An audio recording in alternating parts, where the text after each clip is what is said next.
Coming back to his comic self, the tale of Zombie Moon Knight is not as long as some of the others, but it's still a great time while it lasts.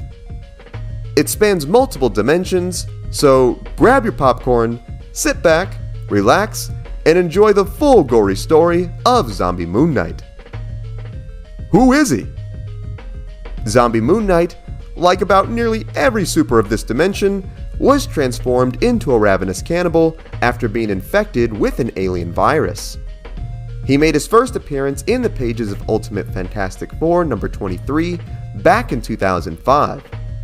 He comes from Earth 2149, but his origins pre-pandemic were very similar to his main Marvel Universe counterpart from Earth 616. This all changed one day when a zombie version of the Sentry was sent to this Earth and crashed in the middle of a crater. The Avengers showed up to investigate, where the Sentry woke up and tore through the heroes, infecting them with the zombie virus. The newly cannibalized superheroes then paraded through the city streets, consuming every poor sucker that got in their way. Man, imagine coming back from a hard day at work just to see that not only the Avengers are tearing up your city block for the millionth time this month, but they're now zombies and are eating your neighbors like Snickers bars. Honestly, I see this, I'm heading back to work. As the infection spread, our boy Moon Knight, along with the other non-infected heroes, were called aboard the S.H.I.E.L.D. helicarrier, where Nick Fury planned strategy on how to handle things. The likes of Reed Richards and Tony Stark were tasked with finding scientific solutions to the plague, while Moon Knight was part of a ground team sent to battle the Horde in the streets below.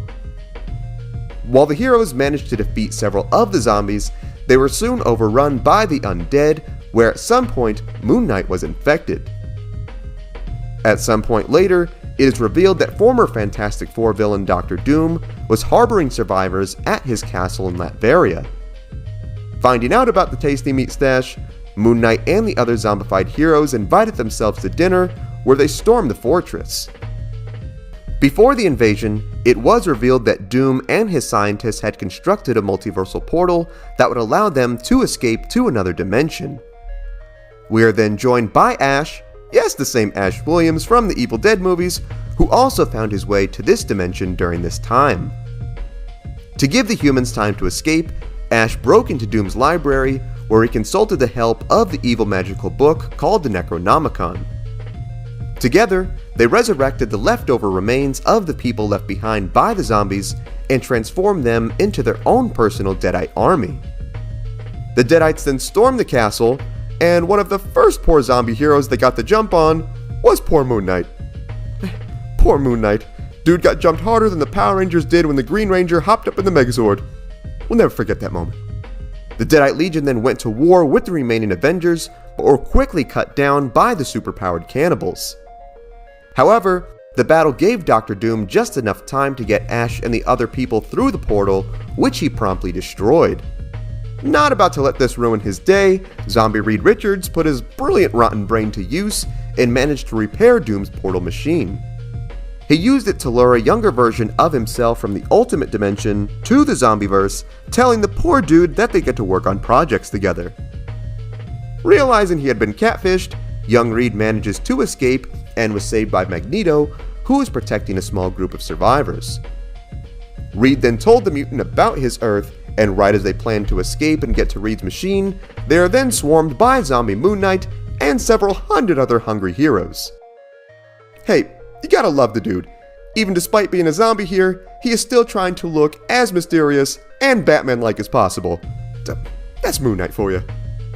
With the aid of Reed's fellow Ultimate Fantastic Four members, the humans managed to escape, with Magneto staying behind to destroy the device so the undead could not get through. Ticked off at Magneto for shutting down the all-you-can-eat buffet, Zombie Moon Knight and a group of other Avengers surrounded the poor mutant. Not about to go out like a punk, Magneto then summoned every piece of nearby metal he could find and did the most metal thing ever by unleashing a shrapnel rainstorm upon Moon Knight and the rest.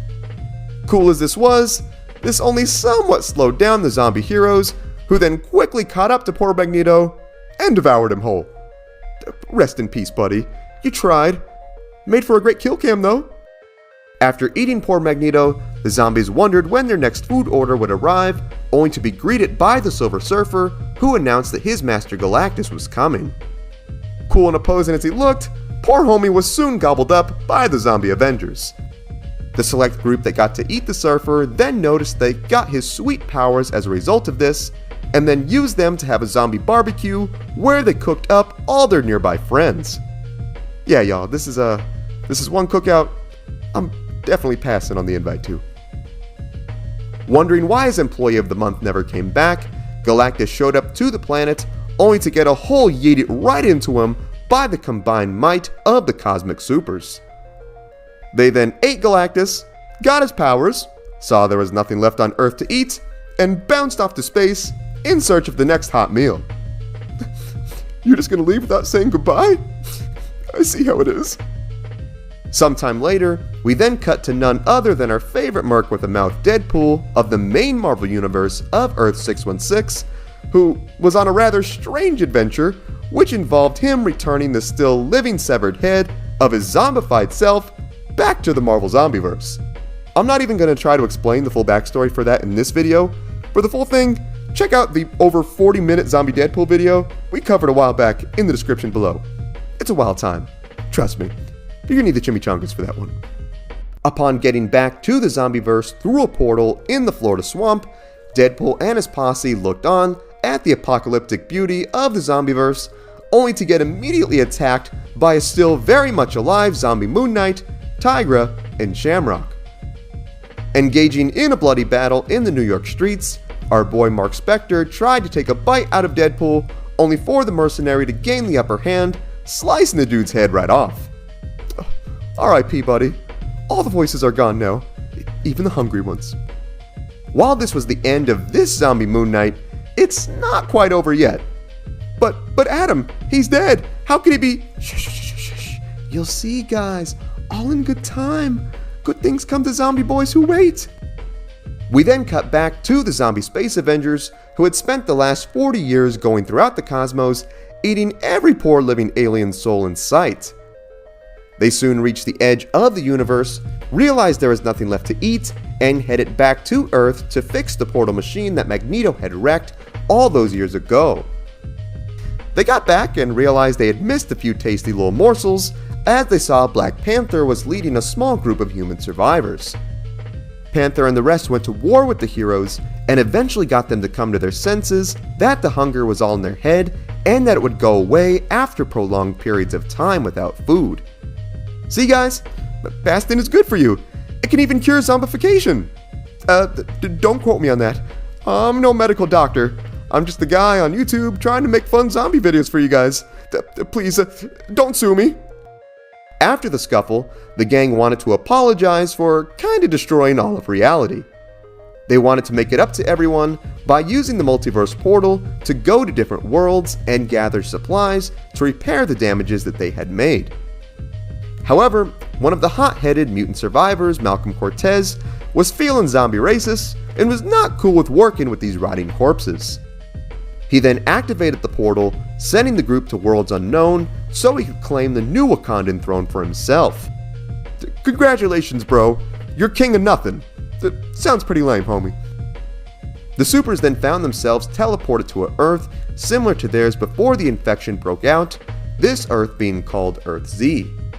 The multiversal travel altered their cells, causing them to lose their cosmic powers, but also made their hunger return, causing them to spread the infection to this world as well. Things got so bad that just like the initial Zombieverse, all life was pretty much wrecked, leaving a small group of victorious zombie Avengers. These alternate Earth undead included Submariner, Super Skrull, Thundra, Quicksilver, Quasar, Sentry, and of course our boy Moon Knight. Working with Zombie Giant Man to get access to the Watcher's teleportation technology, the group was soon encountered by Zombie Spider-Man, Rhodey, who was a sweet cyborg Iron Man, Hulk, and Wolverine. Dubbing themselves the New Avengers, Spidey and the rest went to war with Moon Knight and his boys to finally end things once and for all. This is so cool, easily one of the most aesthetically pleasing panels in all of Marvel Zombies history. And hey, it's got Moon Knight front and center. What more could you want? Prior to the fight, Spider-Man worked with Rhodey where they studied special nanobots created by Tony Stark that would eat necrotic tissue. They then called up Sandman and laden his body with the bots and stored the dude in a cute little jar. Once all the zombies were together in close proximity, Spidey had Wolverine toss the jar at the group, unleashing the Sandman like a giant Pokemon. He then flooded the battlefield with his nanobot-infected body, killing Moon Knight and every zombie present, finally putting an end to the bloody madness. And that is the full gory story of Zombie Moon Knight. While his involvement was not as crazy as some of the others that we have gone over, it's still pretty impressive that Mark made appearances in so many of the Marvel Zombies comics, and hey, the dude got killed by Deadpool and Spider-Man across multiple dimensions. That's pretty impressive.